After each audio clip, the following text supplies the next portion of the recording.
It's Jay Stone Go, Gary Fife, Jahu Jeff Geddos. Welcome to Mvskoke Radio here today. We have an interesting lineup for you in today's program. First of all, we're going to speak with a gentleman named Louis Gong, who owns a company on the West Coast that produces Indian pattern blankets. We all know that usually a guest is given some sort of ceremonial blanket, usually from a rather large company in Oregon, but this is a native-owned who will enter that market. Second of all, we're going to find out how our tax assistance program did this year, how many Mvskoke folks came in, and if there were any unusual problems or things like that. And then finally, tomorrow and Friday are the Mvskoke Creek Nation observance of Earth Day. Earth Day was actually proclaimed on the 22nd, but our tribe has chosen to do a couple of days of activities here towards the end of the week, so we get a lot of people. But first of all, let me get our guest online here, and we'll just find out about some blankets. Mr. Louis Gong, are you with us, sir? I'm right here, Gary. Okay. First of all, for folks who aren't familiar with you and your company, why don't you give us a kind of a capsule of eighth generation? Right on. Well, my name's Louis Gong. I'm a Mvskoke tribal member. Mvskoke is up in the furthest northwest corner of Washington State, and I'm an artist myself. I started off just drawing on shoes, and I've been able to build that small business that I started by drawing on shoes on my living room floor to becoming one of the fastest growing privately owned native companies in the United States. And we're doing that behind the power of also being the first native-owned company to produce wool blankets. We have a flagship store at Pike Place Market here in Seattle where we were based, and we're just about to open a new beautiful store downtown Portland. Now, when most native people think of blankets and giveaways and things like that, they think of the Oregon company Pendleton, right? Mm-hmm. And that's pretty much been the standard, so to speak, for blankets being used for these purposes and things like that. But you've got a different twist on it, rather than being native inspired. That's right. Our motto is Inspired Natives. That's us, the people who are running 8th generation from the bottom all the way to the top, and the artists that we work with, not native inspired. Native inspired is the term that large corporations use when they're putting fake native art on products. It's their way of skirting the American Indian Arts and Crafts Act, which says that you can't put the term native or Indian on a product or a piece of art if native people didn't have anything to do with it. So for consumers, when you see the term native inspired or Native American inspired, that's your cue that that product features fake native art, and no native artists were paid in making that product. So at 8th generation, one of our most basic philosophies is that anytime we're putting native art on a product, we are collaborating with a native artist. And through our Inspired Natives project, which is the structured way that we align with native art and native communities, it mandates that we always have to work with a native artist, that the native artist is always paid for their work, and if they need it, we provide business capacity building for the artists that we work with too. So if they don't have a business entity or a logo or e-commerce yet, we help them build that.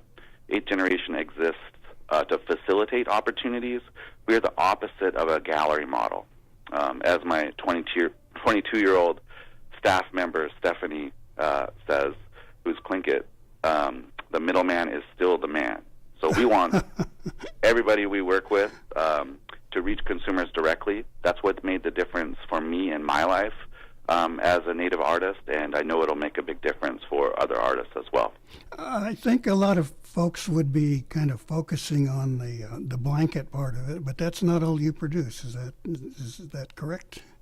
Yeah, that's correct. Blankets are definitely our hero product, and so we have a wide variety of blankets, from cotton throws to, of course, the larger wool blankets that are a featured item. But we also make a lot of product right here in our Seattle studio and warehouse.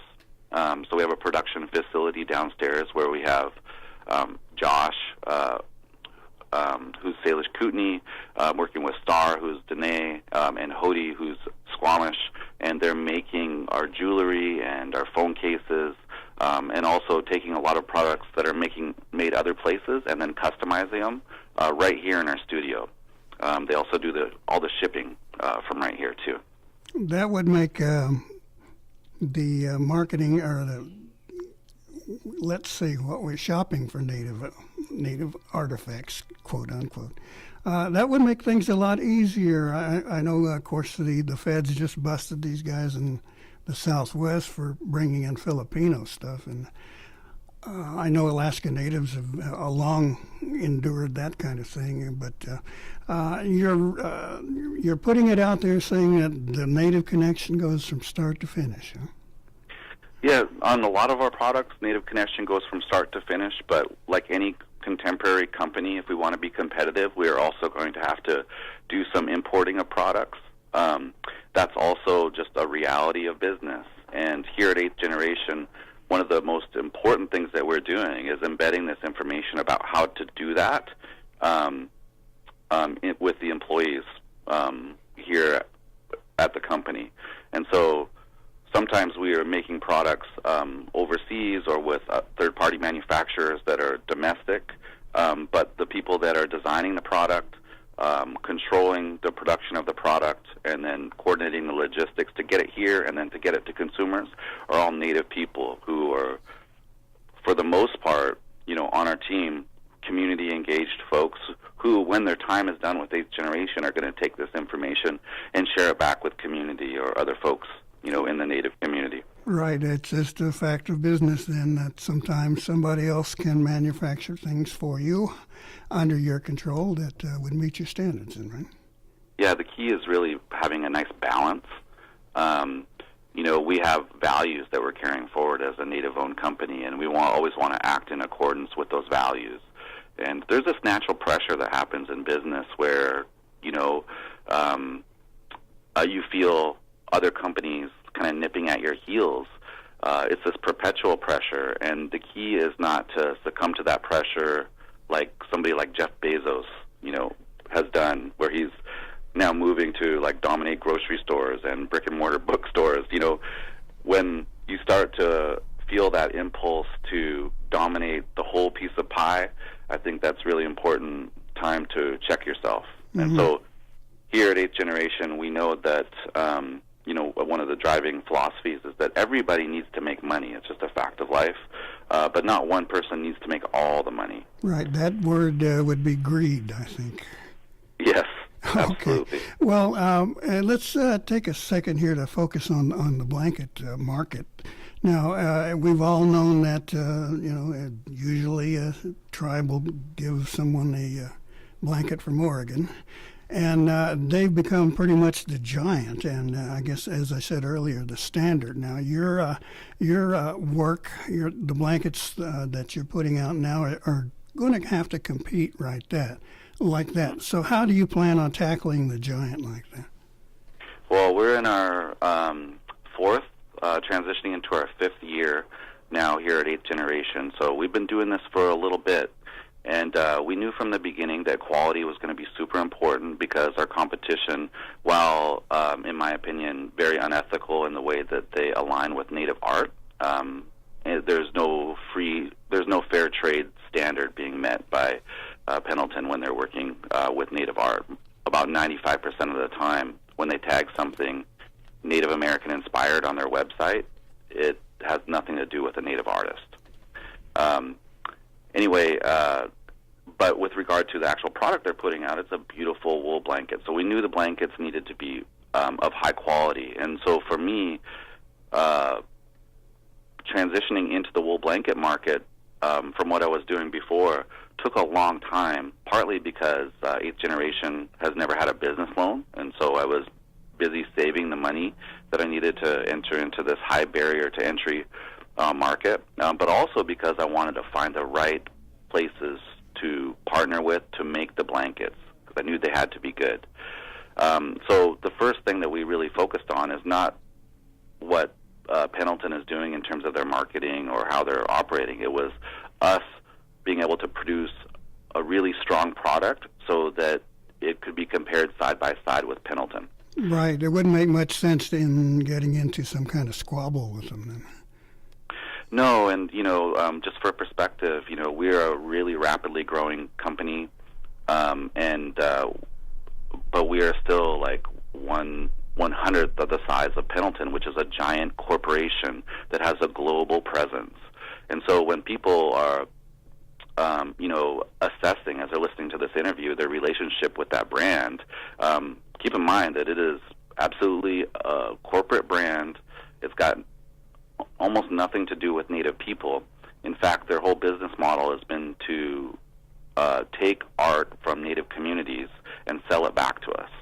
And so what we're saying at 8th Generation is that Native artists and hardworking Native arts entrepreneurs deserve to get paid for their work and the stories. And so one thing people need to think about is that when, a product with Native art on it is being sold, people aren't just selling the aesthetic that's on the blanket, and that in itself has a lot of value, but they're also selling the stories associated with the blanket. And so when you have a website like our competition did in 2015, when we did an audit of it just before we launched our own wool blankets, that has 257 products tagged Native American inspired. What you're looking at, and 95% of them have nothing to do with a Native artist. What you're looking at is way over 200 fake stories selling products with fake art on them. So what we're talking about here is not just fair trade for Native artists, but it's also Native people deserving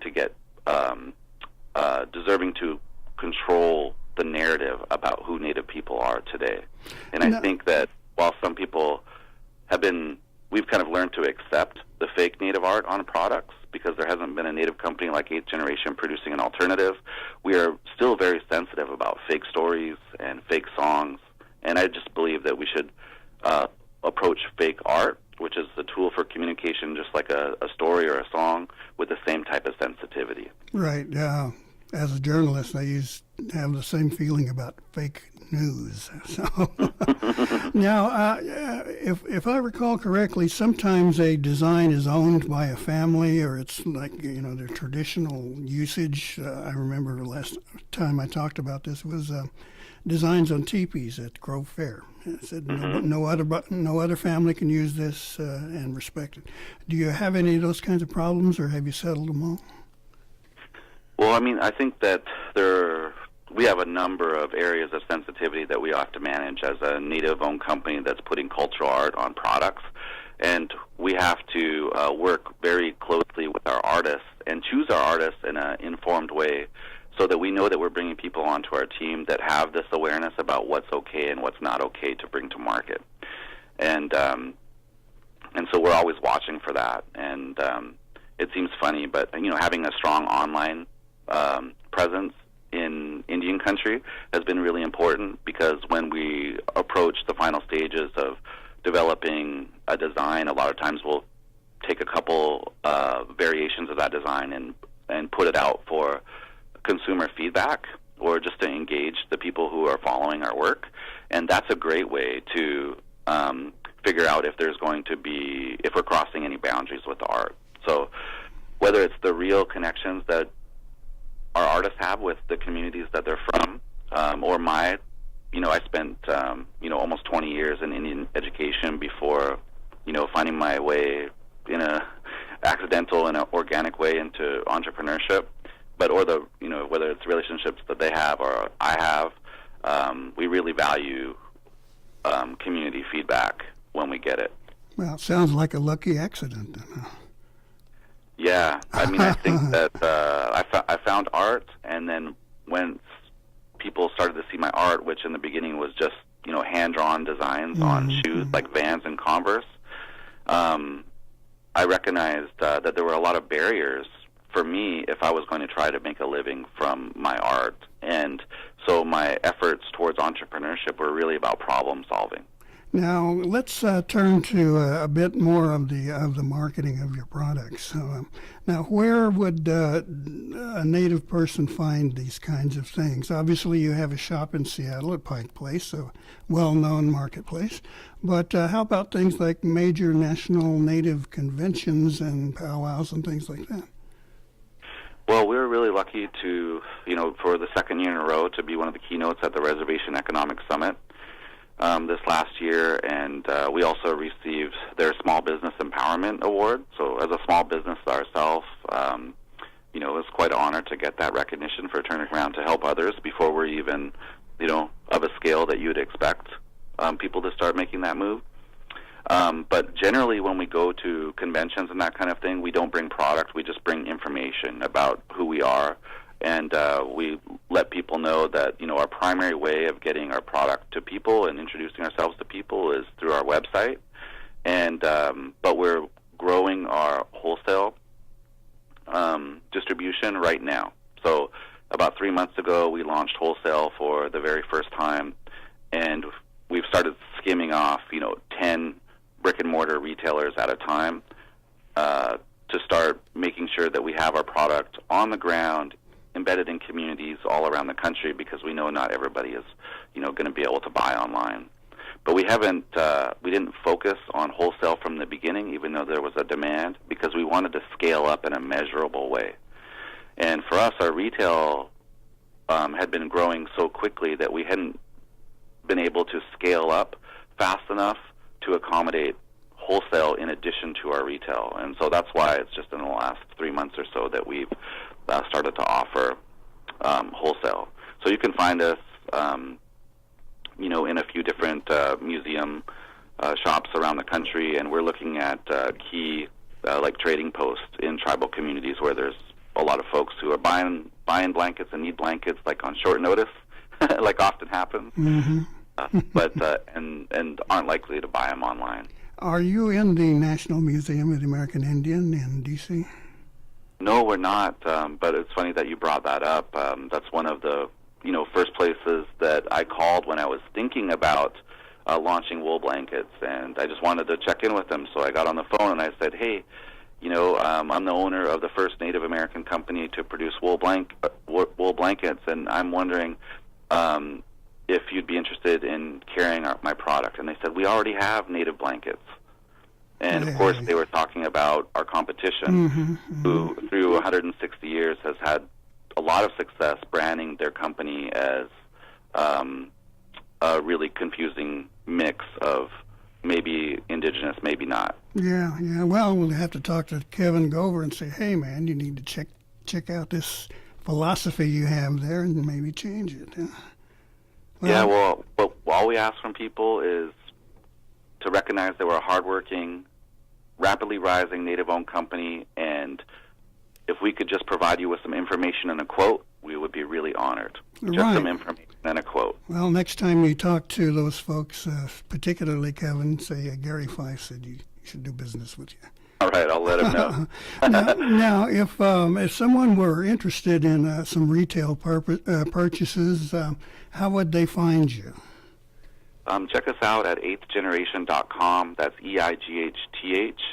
So eighth spelled all the way out, generation.com. And so you can find us also at our brick-and-mortar store at Pike Place Market here in Seattle if you're in town. And soon, probably this October, you'll be able to also find us downtown Portland, where we're opening up our second brick-and-mortar store. Take on the competition right in their own backyard. Huh? 1 block away. So we want people to walk into their store and see hundreds of products, all with fake native art. You can ask to see the product with native art on it, and there just isn't any in the store. Or you can come to our store, where the whole purpose of the store is to act as one big storytelling tool. And what we want people to engage with is a 3-dimensional story about who Native people are. Okay. That's told by Native people. Right, and a phone number? Our phone number, if you are interested in talking to one of our staff about our wool blankets, or interested in a custom blanket project, which we do all the time, is 206-420-7422. All right. Well, we've been talking with Louis Gong, who is the owner and founder of Eighth Generation, the new kid on the block as far as possibly choosing something blankety to give to your relatives or your special guests. Thank you, Louis. We appreciate you coming in early and chatting with us. Either have another cup of coffee or go take a nap. Thanks, Gary. It was an honor to spend some time with you. Okay. Well, thank you, sir. Okay, bye-bye. All right, we're going to take a short pause here, and we're going to come back and find out how the tax assistance offered by the Mvskoke Loan Fund has worked out, and some other financial information. So please stay with us here on Mvskoke Radio. Who am I? Am I native? I don't want people assuming things because I'm Indian. I just want to be me. But how do I live in two worlds? Some guys just check out by doing meth. But that ain't for me. Because I see my family, my friends, my drum making, my future. There are a lot of cool things about being who I am. And meth isn't one of them. Learn more at ncai.org. A message from the Partnership for a Drug-Free America and the National Congress of American Indians. Who am I? Am I Indian? Just 'cause I'm a girl from the res, don't make things up about me. What if I move away? Then who am I? Some kids try meth just to escape, but then I think about my grandma, my little brother, my beadwork, my poetry, and I think, I like who I am, and I know meth is not for me. Check out ncai.org, a message from the Partnership for a Drug-Free America and the National Congress of American Indians. All right, we're back here on Mvskoke Radio. Have you taken care of your taxes yet? Well, if you haven't, it's kind of late for that. So we want to find out how well tax assistance program offered by the Mvskoke Loan Fund did, and some of the other concerns and projects they might have up their sleeves. So let's welcome their staff here to the our program. Gentlemen, I want you to introduce yourselves and your titles. Christopher Coburn. I'm the CEO of Mvskoke Loan Fund, and with me we also have Eric Starr. He is our Business Development Officer. So two of the four staff of Mvskoke Loan Fund are here today, so thank you for having us, Gary. All right. It's Christopher, correct? Yes. All right. The last time we chatted was before the tax deadline, and we were wondering about the program you were offering to help Mvskoke citizens tackle that rather demanding fiscal problem that many of us have, either facing the fact that we have to do them and then finding out how much you might have to pay Uncle Sam. But you guys have come up with a program to ease the pain a bit for Mvskoke citizens. Now let's back up a little bit and recap that program that you offered in assistance. Okay. Well, yeah, this is our second year doing a follow-up from what we did before, which there are two programs with the IRS where nonprofits can work with them and get software provided at no cost. One program is called VITA, which is Volunteers in Tax Assistance. We did that in 2018 for the 2017 tax year. That was our first year. The other program is called TCE, which is Tax Counseling to the Elderly. So this year we actually did two programs at the same time. They're both taxes, but one's geared toward elders 60 and older. And so this year we did both programs simultaneously, and I think that was a better touch. It helped alleviate some fears of what people did. The IRS we have training we have to go through, multiple certifications to even say hello to someone, you know. But we got that team together, and there's a lot of people I'd like to thank for who was involved in that team. And they provide the software, which is called TaxSlayer Pro, which is an excellent software to use. And so this year we did it a little bit differently. Last year we helped about 175 people, about a $340,000 positive impact to the community. So that's refunds going back to houses and households, and also saved money from not having to pay a tax preparation place, because we're doing this at no cost. That ain't cheap either. Yeah, so sometimes it's $75, sometimes it's $300, depending on the complexity of their taxes, but they're not having to pay that out of pocket. Okay, now you mentioned 175. Was it last year? Yes. Have you got any totals for this year? Yeah, actually we do. We do. So this year we did a period of time. We started the 22nd of January. It was about a 13-week, 14-week process. This year, just on the VITA program, we helped 145 tax returns. We talked to about 170 people. So the impact on that was $348,100 as far as money back to the community. And then if we add in what we did with tax counseling for the elderly, that's an additional 88 persons, and that was another $106,000, almost $107,000. So the net impact is we helped advise about 300 people. We did 240 returns total between the two programs, and we were just shy of $500,000 impact. It was $455,039 is the positive impact from the project. That's a lot of coins. Yeah. So it's a huge benefit, I think, to not just our citizens. This is a federal program, so some of the dollars are federal. So our target market for Mvskoke Loan Fund is natives, Creek predominantly, and other natives in our jurisdiction. But the tax project and other projects sometimes, depending on source of funds, are not just exclusively native. They're for anyone. Still yet, we probably were 95% native even in our audience in this, but there were also some non-native households and some blended households in our communities that we helped as well. Okay, Eric, what was your part in this play? Well, I was a preparer this year, and we had to take several tests to certify to be able to help our tribal citizens. And my role was sometimes I was a greeter, helped out with the intakes, and then a lot of time I was a preparer. So we were able to help our citizens out, and basically anybody with the income below the income guidelines of $54,000. So it was a good time though. We had a lot of fellowship and met a lot of people, and served our tribal citizens. What did you see when people came in the door?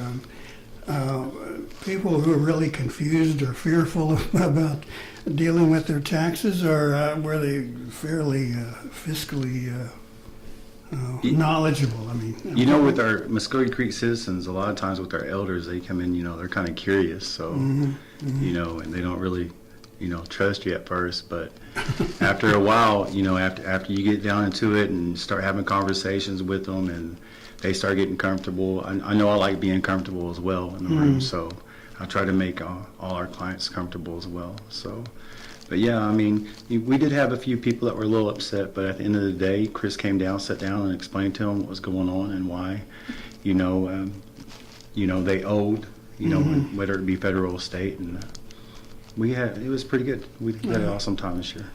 Okay. Now, is there characteristics of the incomes earned by Mvskoke citizens that keep showing up? I mean, a lot of us have restricted land with maybe a little bit of an oil well or something like that, or some other income-producing or revenue-generating kind of thing. It's fairly common as far as what we have. As far as a lot had some royalties, some had restricted or not. But it was just understanding what tax liability there is, and then some questions with the state of Oklahoma on whether or not they should claim excluded income or not, and that's kind of a gray area. As far as sheltering income. So, but for the most part, it was pretty consistent. We had some survivors where spouses passed away in the elder program. We had a whole lot to do with retirements with the elders as well, whether that be federal or state, municipal employees or government employees. Some of those are treated differently by tax law than if you worked for a corporation or a company. So, knowing those details and helping them understand that sometimes monies are treated differently by the tax law, and we need to go through and explain those details and why. I think that's important. But also just overall in our process, when we greet our clients, when we work with them, when the preparer does the tax return, we're telling them this is our initial best guess. But then we also have a further review that we do a deep dive in, and if things change or we find things, and then we let the client know that, hey, this is where we ended up as a final product. I think the fact that our team was so thorough, we got good results, and for most people they were happy. Obviously people that had to pay weren't. But I think we were very transparent that, hey, we're doing this because we care about you, your family, and so we want to do this together. And if we can take that fear away and provide that service, that's something we want to do. We tried a little bit this year to encourage those. The tax season's really two different seasons. The early ones rushing in are expecting to get a refund, and then it's kind of it gets a little more modest for a few weeks, and then the last half are the people that are waiting and putting it off, and I probably owe. So it's really two different moods of the tax season. At front, everybody's rushing in, and those people rushing in that are going to have probably more likely refund. We're talking to them also about, hey, don't spend all of this. Set some aside. You need to think about saving. It's hard because lower income families, often are check to check, but we're trying to help influence the decision either way. Or when people owe later, we trying to advise them on maybe going back to their employers or whoever and changing their exemptions so that they get enough taken out. So next year it won't sting as much. Okay, yeah. So we're more involved in talking life choices and how they can, financially plan a little better related around taxes this year. The idea of reporting, always is tough for me. Like, oh my God, do I need to tell Uncle Sam that I got this money for this kind of thing? Do you run into situations where you discover that someone had some income that they aren't reporting? I mean, like whether it might be like a gaming kind of windfall or something else? We are bound ethically. If we know of something, we have to report that and put that into that. So we had a case or two where people were like, well, I did this, but I'm not going to do that. Well, we told them we couldn't file their return. Oh. Because ethically, at that point, we can't say something untrue because we were sworn by what we did with the IRS that we would report truthfully. My best advice is that if people don't know, they need to list what they have and what they don't have.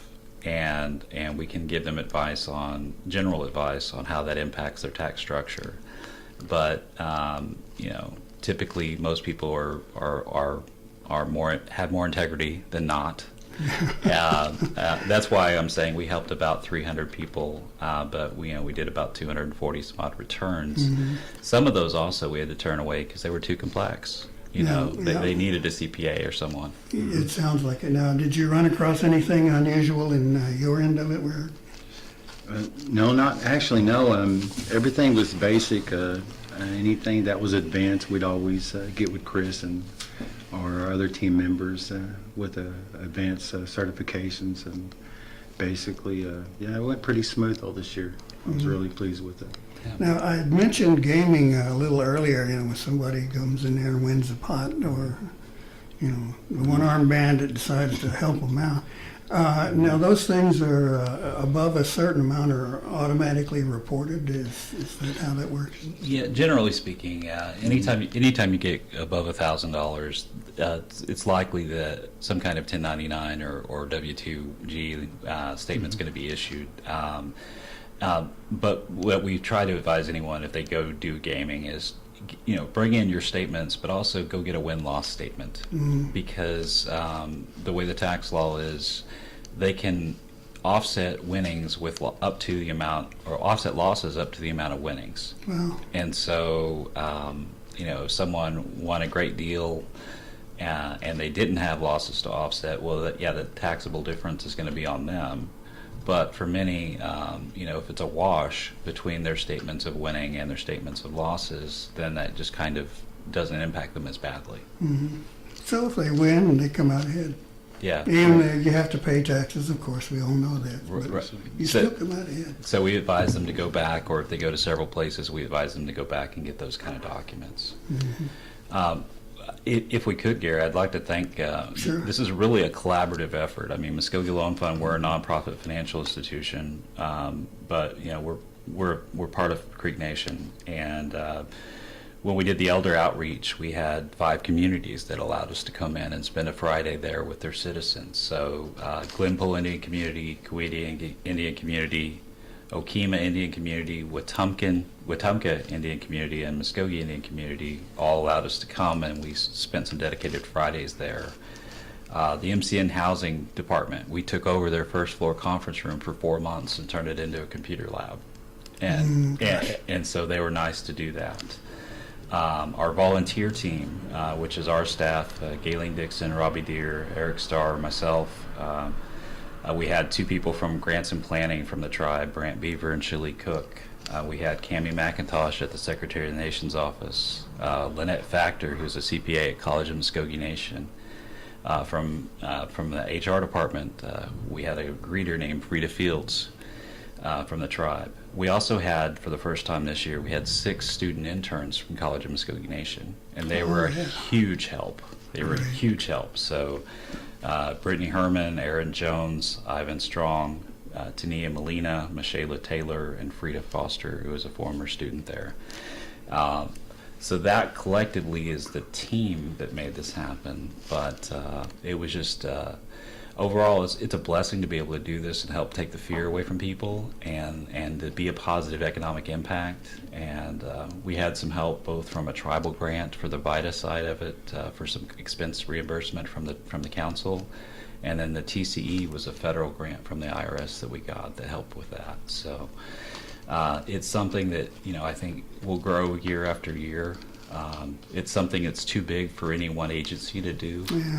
It's got to become more and more of a tribal thing. But we're glad to do it, and I think for the most part, our clients are blessed by it.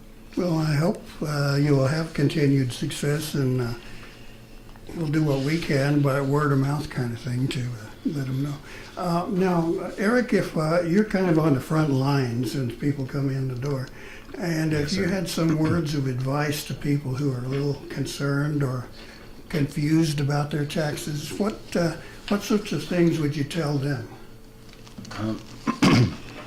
Just basically relax. We're the Mvskoke Loan Fund as well, so we're not going to stir them the wrong way with their taxes. Pretty much the program that we use, it's pretty much set in stone. There's no shortcuts. There's no way we can cheat or mess their taxes up. Like Chris said, we have a master reviewer, which was Shirley Cook. She did an awesome job. I mean, I'm talking about from capital letters to I's being dotted. I mean, she caught everything. So just trust us, trust the process, and basically, hopefully next year we get this VITA TCE program back, and we can help a lot more of our citizens out. And also, don't wait till the last minute. Yes, sir. Yeah. Now, the kinds of things you're offering here are just wonderful. I think ease the mind of a lot of citizens and confusing, because when I think paying my taxes, I'm just horrified. It's like so many forms and things you've got to do. You've got to comply. There's no way you can get around it. And remember, the Fed's got Al Capone on this one too. And if there were some other words of advice or encouragement that either one of you would like to leave with our listeners, what would they be? Well, yeah, if we could tie it back to just pertaining to taxes, just keep track of anything coming in income-wise and statement-wise. It's better to have too much information, and then we can say, okay, this doesn't need to be reported. Any kind of disability income typically is excluded, but you still get a statement. Bring all those statements in of money coming in and coming out. You're just ahead to have more information than not enough. Right. And one of the things that invariably every year people file too soon. They're missing one document and they've already filed. Well, once the IRS accepts it, then it's done, and then an amendment or something has to be done. So make sure you have all your documents together and go from there. So that's part of it, but that leads into just what we do as a community development financial institution. I mean, we advise people on developing better financial habits year-round, and we do training to do that as well. And so those are some of the things that we have to offer and what we do. We help start small businesses. We're beginning consumer lending. So as we can grow as a nonprofit and grow our lending base, the three things people can see about us at our website, MvskokeLoanFund.org, is we do training, we do services, and we do lending. But the goal is to help our people, develop wealth. Yeah, Chris pretty much hit it on the nose. But basically, whenever you come in next tax season, know that we're going to greet you with a cup of coffee or a Pepsi Cola. We're really down to earth, and we have a great team, and a lot of our help from the College of Mvskoke Creek Nation. Without them, it'd been tough. So, yeah. Yeah, come in, get a little caffeine to jumpstart your day, and pay attention to your taxes. Okay, we'd like to thank Chris Coburn and Eric Starr for their finding time in their schedules, and it sounds like we did pretty good this year. Yeah. Could we plug one thing real quick? Go for it. Okay. Training-wise, usually in summer we do a lot of training. So we've partnered with several other nonprofits to host Grow OK. This is our second year to do this. This is getting to know your perfect customer. We'll be hosting 2 sessions of this, one at Citizen State Bank on May 3rd from 8:30 to 4:30, and again August 9th from 8:30 to 4:30, College of the Mvskoke Nation. So if people are in business and they want to know how to sell better, how to reach the right audience, is what they're doing working, this is a free all-day training. Lunch is provided. They can either call our offices at 918-549-2603, or they can go on to growok.org and register online there. And we're just happy to do this. This is the last year of a 3-year program that we're involved with a group called I2E and REI and Native American Business Centers and several other tribes. But basically to help people in the economy have more success at their business. So this is getting to know their perfect customer, Grow OK. We hopefully will get some more people to come either May 3rd or August 9th. Okay, gentlemen, thank you once again. 2,000 Meadows, and I'm glad you were able to save some people some money here. Thank you. Thank you. All right. Inga. All right, we're going to take another short pause, and I'm going to find out how the Mvskoke Creek Nation is observing Earth Day this week. So please stay with us here on Mvskoke Radio. Hear that? That's the sound of hope being killed by meth. Methamphetamine use is causing huge problems in our community. Hear that? That's the sound of something you can do about it. Events like rodeo, res ball, and family time can help keep kids away from meth. Talk to your kids. Keep our culture alive. A message from the Partnership for a Drug-Free America and the National Congress of American Indians. Learn more at ncai.org. Who am I? Am I Indian? James! Just 'cause I'm a girl from the res, don't make things up about me. What if I move away? Then who am I? Some kids try meth just to escape. But then I think about my grandma, my little brother, my beadwork, my poetry, and I think, I like who I am. And I know meth is not for me. Check out ncai.org, a message from the Partnership for a Drug-Free America and the National Congress of American Indians. All right, how many of you took some time to observe something for the Earth Day? We have James Williams from our Environmental Services Department coming in to let us know how the tribe will be observing Earth Day for the next couple of days. So welcome, sir. Thank you for coming in. Well, thank you so much, Mr. Gary, for having us on and to talk a little bit about Earth Day that the tribe has to do with celebrating Earth Day. Okay, now we see nationally, of course, the 22nd was pegged as a National Earth Day, and where the tribe is doing it on the next couple of days coming up, right? Right, we usually do it on a Friday, and so since that was a few days ago, and we couldn't do it last Friday because that was Good Friday and we were off work, so we decided to go ahead and have it on this Thursday and Friday. And we've got some events coming up we'd like to tell you a little bit about. The first day is on April 25th, which is on Thursday, this Thursday. 9 a.m. Till noon, we'll have a free, secure paper shredding truck down from Tulsa, provided by Green Country Shredding. And if somebody wants to bring some of their old tax returns out, or just about anything that you've got stored up, old checkbooks, I've got a drawer full of them too. I probably need to get rid of. But something that we can also give you a secure shred certificate. Mm-hmm. So you can actually watch it. They have a camera there, and you can watch the items going into the shred wheel, and you can actually see that. So that's always good. This day and age, identity theft is rampage, so this is a good way of eliminating some of those documents that otherwise could get out if something happens, and you don't want that to happen. We should have checked with the other two guys. I'm sure they're going to have a lot of tax stuff. Yeah, exactly. Shred, put your wheel to work. Right, the tax guys, yeah. Also, we're having an electronic e-waste collection, and that's from 9 a.m. till 3. We'll take a series of old TVs, radios, electronics from your office, your monitors, your keyboards, and whatnot. So we'll collect just about anything that's of office electronics. However, I got to tell you that we're not taking any TVs that have the old wood cabinets. My vendor that we take those to requests that there's no wood cabinets. Hopefully those are about going to the wayside, but just in case they're encased in wood, the old wood cabinets, we don't take those.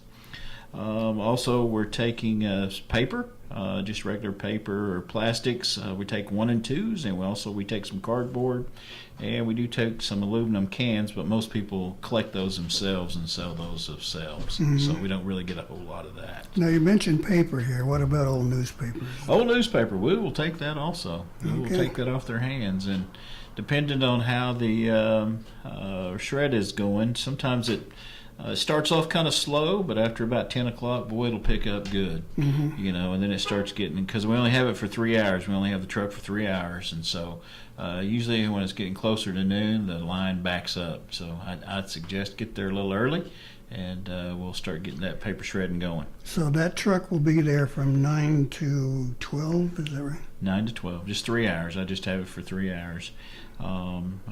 That's tomorrow morning. That's tomorrow morning, yes, 9 o'clock. We'll be there about 8:30, so if somebody wants to come out and drop something off a little early, they can, unless they want to just stand there and watch it. Either way is good with us, so we're good either way. A bit like watching paint dry, though. Yeah, exactly. And so we will, but that's from 9 to noon, and then from 9 to 3 is our electronic drive, e-waste collection, paper and plastic, cardboard. And then we're starting at noon, though. We're going to offer we threw in another component this year. We're doing a gardening workshop with some composting. We got some composting going on. We're going to show folks if they want to how to get started in composting. And also we have some raised garden bed and flower beds out there. We want to show you how you can make those and how those work. We'll have one that we're going to assemble right there, so it's not too scientific and it's not too hard to build. So it's just kind of a DIY project for your home, and they're pretty good. We have some rain barrels out there, and we'll show you how to hook up a rain barrel. Excuse me, and also the Conservation District from the Mvskoke Creek Nation will also be out there, and they'll have some master gardener tips on growing some healthy soil. So we threw that in the afternoon, and then we have we'll be giving away a few plants out there also. We have a few plants to give away too, so they can actually take home and put in the ground and grow something. Oh, so, great. Yeah. Would those be edibles? Or? Yeah, I would think so. We have a variety of stuff, and so I'm not sure exactly. I think there are some tomato plants and pepper plants and just different type of plants. Okay. I think there's a few flowers too, so just depending on what your pleasure is, we'll give you a few plants that you can take home and put in the ground and watch grow. What about Jimson weed or milkweed? No. We didn't get any of that. We probably should have. That's a big thing, the monarch pollinators and whatnot, and so, but we really didn't get any of that. But we can get that for you if somebody needs that. All right. So yeah. Now, let me back up to electronics again. Sure. In the past couple of years, I've seen huge piles of stuff, including a lot of home electronics. I mean, huge, massive television with the tubes and things in them. Right. Those are acceptable in your dead DVD players and things like Yes. that? The old VCRs, my wife made me give up my old VCR. It didn't work, so she said, if it don't work, I'm going to throw it out. And I said, well, we'll recycle that. Yeah, So well, I have a lot of VHS that I collected, and I don't want to let them go. So Yeah, keep exactly. one of those machines around. yeah, exactly. If it works. Yes. If it works, So, but yeah, we get a lot of home electronics, microwaves, just different things out of the house. Now, we don't take the larger appliances like the white goods or anything like that's got any Freon, but No washers or no washers or refrigerators. dryers, no refrigerant, stuff like that. We're not taking any tires this time. We only do that once a year, and that's on National Recycle Day on November 15th. Okay. So that was such a big thing last year. We collected over 1,200 tires last year. Wow. So that was a big draw. So we only do that once a year. And we don't collect any hazardous waste, like household hazardous waste, like the old pesticides or the old decon stuff. We don't take any of that. Did anybody come in looking for tires for their Indian cars? There's a couple. They said, "Hey, you think Bulb. I can look through them tires?" I said, "You're more than welcome to look through there." But, If it fits, put it on, bolt it on. yeah. If it holds there, it rolls. Oh, okay. So that's good stuff, isn't it? And then on Friday, which is our community cleanup on April the 26th, this Friday, we're going to meet right in front of the chief's office, the MCN Tribal Executive Building, just right off 75 in the Loop. We're going to register people at 12:30, and we're going to do a community cleanup on the Loop, and we're going to assemble there.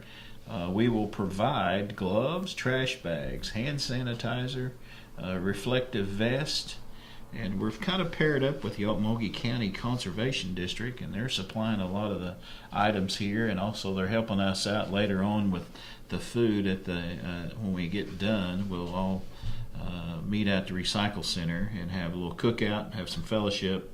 We'll have some T-shirts for the participants, and then we'll have some door prizes. And 1240 the brew. The brew will be out there tomorrow. Right. The brew will be out there tomorrow on April the 25th, on Thursday. I believe he starts at, About 11, I think. I think it's 11 to 1. Yeah.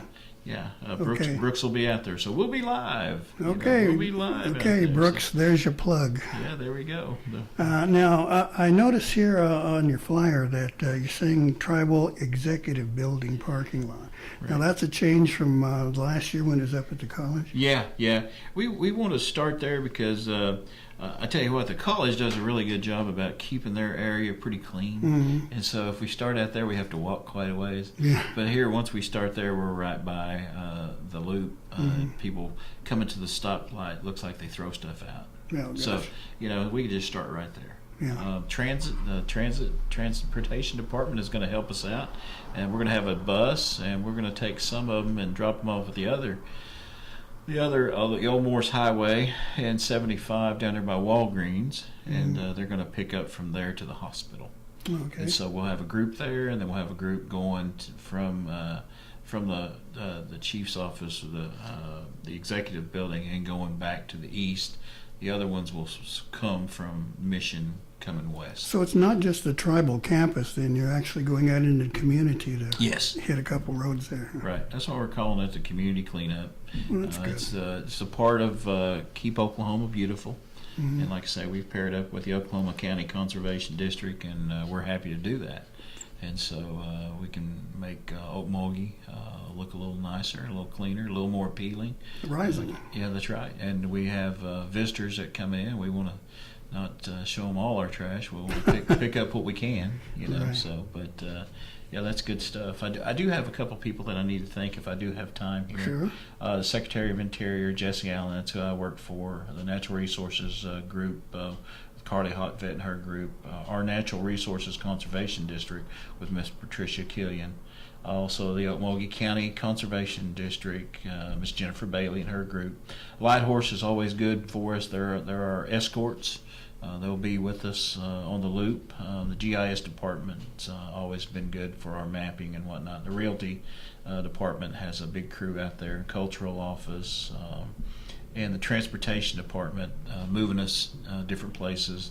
And also the GSA will help provide some drivers too. So Now, you've been conducting this program for a few years now. we have. This is about our 7th or 8th year. And Well, let me ask you this one then. Sure. How is our tribe doing? How are Mvskoke citizens and employees responding? I mean, are we doing a good job as far as recycling and keeping it clean? we're doing a pretty good job. I think we could always do better. There's always room for improvement.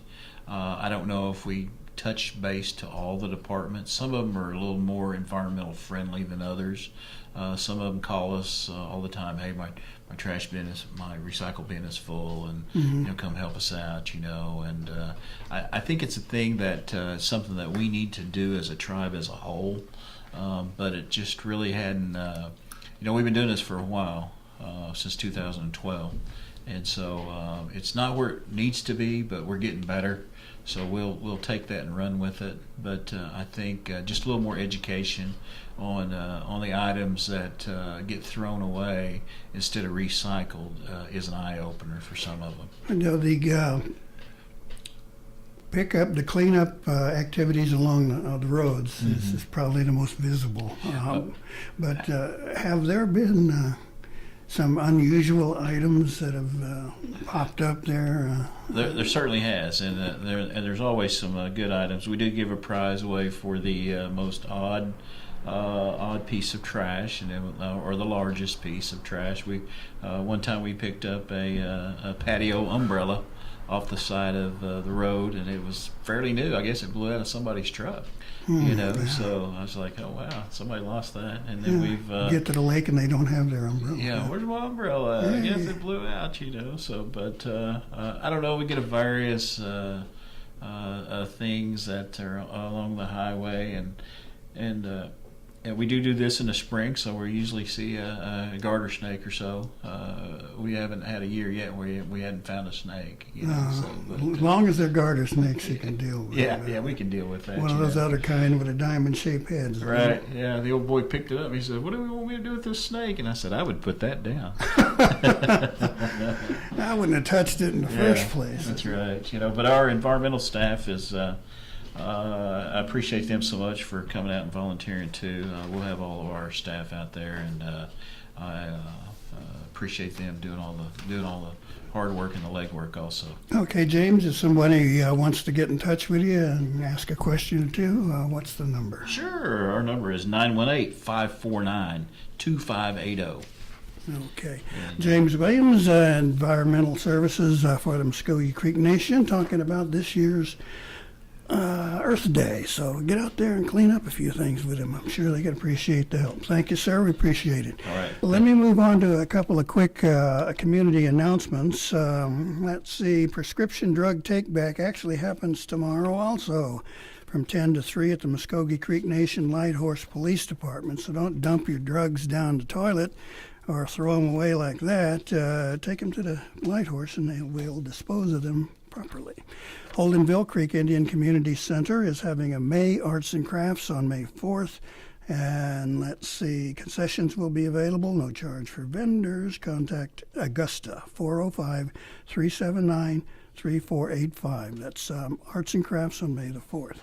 Hiring event on May the 7th at the River Spirit Event Center, over 150 positions available. So you might want to check into that one and see if you can take part in it. Oh, let's see if I got something real quick here. Of course, make sure your children are vaccinated from measles. We're seeing a lot of cases pop up around the country that really don't need to be. Now, if you've got a problem with it, we'll deal with it and keep your kids and the community safe. It's not just you. It's a lot of other people can be affected. So I want to say Mado Mabo Hedgetskut, Gary Fife, Jaho Jifkidas, here on 1240 The Brew.